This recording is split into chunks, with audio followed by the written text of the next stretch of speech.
everyone. This is my first vlog for curriculum and assessment. So I'm going to start off by answering the first question: what does the term curriculum mean to you? So this is an interesting one for me. These readings really hit home for me because I've been teaching for the past 2 years in the Buffalo Public District, where there was no music curriculum. Now, when I look at that word, curriculum, I had a very narrow definition of what curriculum meant. I was thinking of it before the readings as a word that just basically meant content. So when I went into the job, I was kind of clueless as to what I was supposed to teach. Luckily, I have fun with that, and I was creative, and I sort of, paved my own way for what I wanted the students to know. But I was really looking at the word in the narrowest sense, just content, which later on I will discuss why that's a good thing and why it might be a bad thing. When I did the readings, I realized that there were a lot of different definitions of curriculum. Because I was looking at it in a narrow sense, that doesn't necessarily mean that my teaching style was behavioral, which is more the scientific method. In my school, we actually were very humanistic and took a humanistic approach to curriculum. So although I didn't have a written music curriculum, my school-wide definition of curriculum, I think, was very humanistic. Bennett Park Montessori is a Montessori school, so they really took the hands-on, child-centered approach. As many field trips as you can take, that makes the curriculum better. So in a way, I looked at it in the scientific way, in the behavioral approach, which is mainly content, and what you want the students to learn, how you're going to do that in a very A equals, A, if A, then B approach.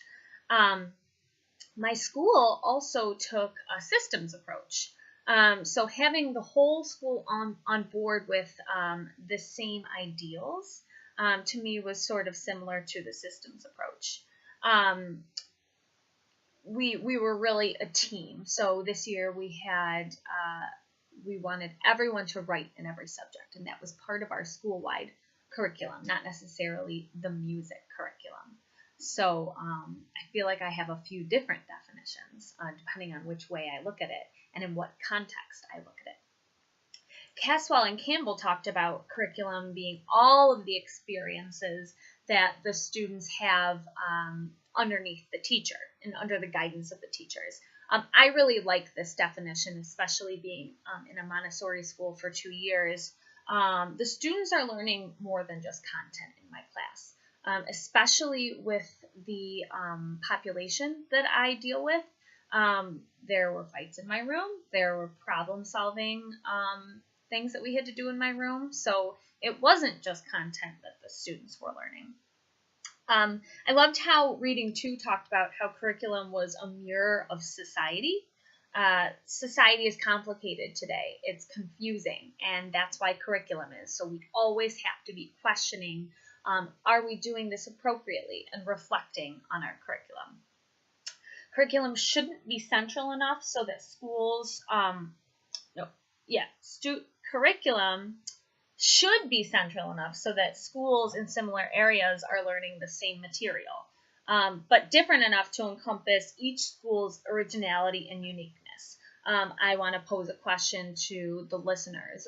How central do you think curriculum should be? Should it be different school to school? Should it be a district thing? All of these ideas about what curriculum is contribute to my whole understanding of it. I feel like I like to stick with Hilda Taba's definition, which was in 2 of our readings. Taba says curriculum is a plan of learning. I like that because it's broad enough, but it implies many things will be planned out. So, uncertainty of children and humans in general. We can't plan everything out, but we can have an idea of where we're going. This could mean a timeline. It could mean how we group students. And it basically just says we're going to provide as much detail as we can and are going to do this purposefully. I really like that definition. Our plan, however, may take turns, and that's life. No one is, so this is an experience I had. I had an experience that I taught a piece to a group of 4th through 6th graders, and we were going to do a round, and we were going to have instruments. Well, many of them did not show up to the performance. So my curriculum, my goals, and my plan of action took a turn. And during the performance, I taught it to my 7th and 8th graders and had them perform. So you have to think on your feet, and it doesn't always go as planned. The second question was, is there a right way to design a curriculum? I was not part of the curriculum designing team in the Buffalo Public District, but I do know that their goal was to incorporate as many people as they could in the curriculum writing process. I think that may be one of the most important topics when you're talking about curriculum writing.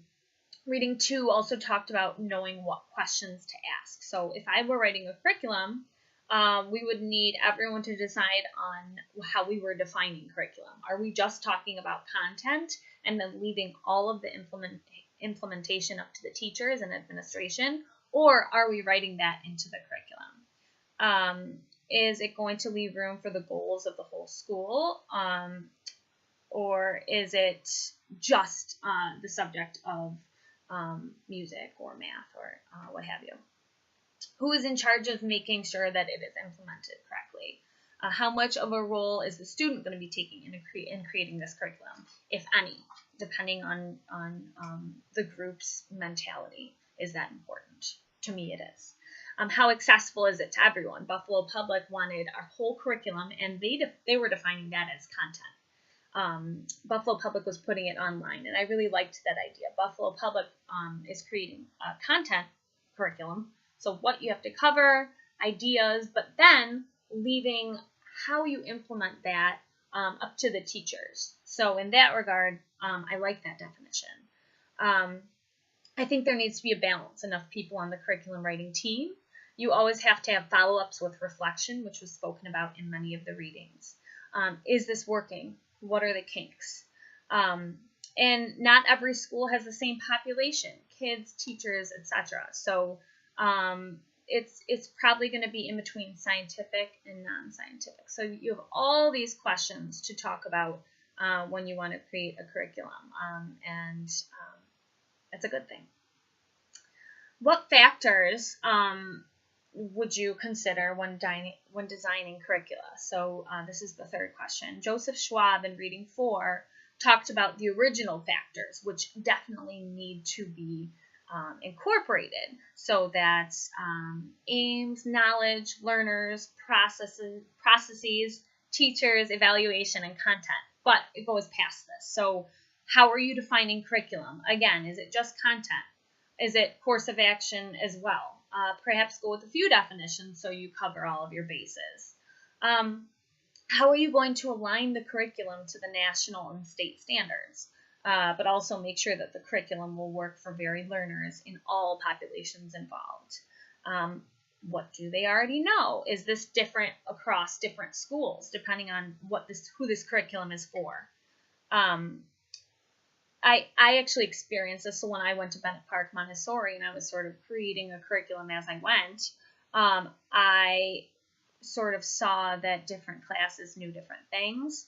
I wanted to know if anyone experienced this, having to implement a new curriculum, and what struggles you experienced in the process.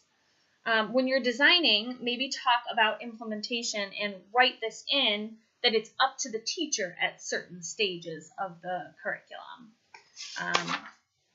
And what are the goals of the students, parents, administration? So make sure everyone is accounted for. Don't just stick with that board. Invite parents, invite administration, invite students to participate. What does it mean to understand music? First, I'm going to describe understanding as it was talked about in the readings.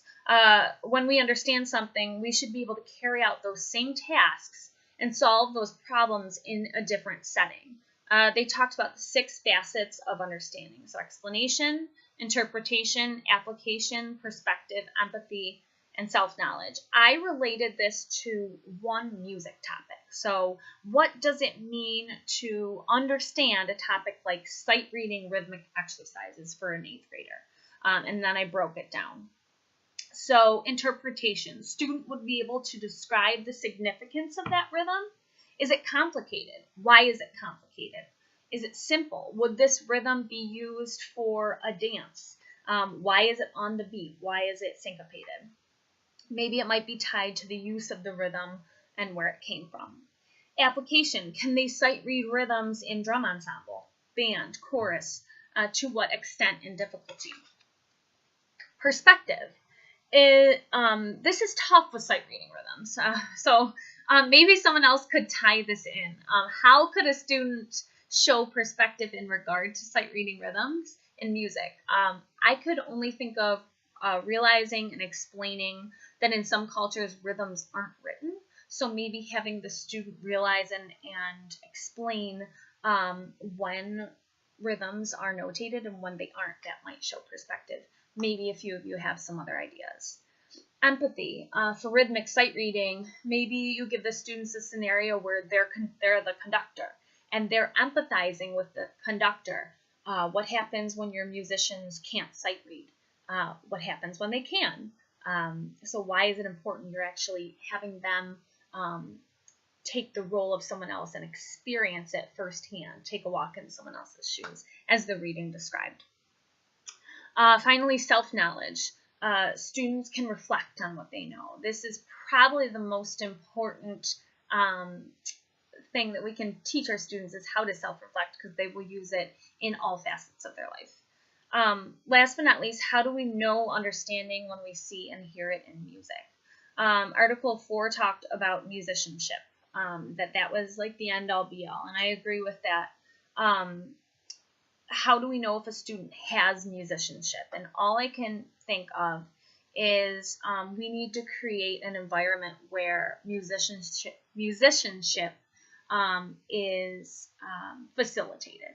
So can your students show their musicianship in your general music class if you don't have band or chorus? So creating lessons that facilitate ensemble performances in the classroom on a constant basis. Especially if you don't have ensembles in your school. Can they be musically sensitive with dynamics, with feeling, with culturally and socially appropriate techniques for that piece of music? I did this with the piece La Bamba as my sort of wrap it up lesson with my 4th through 6th graders, and then we performed our general music classroom ensemble in the performance. So I hope you enjoyed my first blog. I look forward to your responses, and I will see you next time.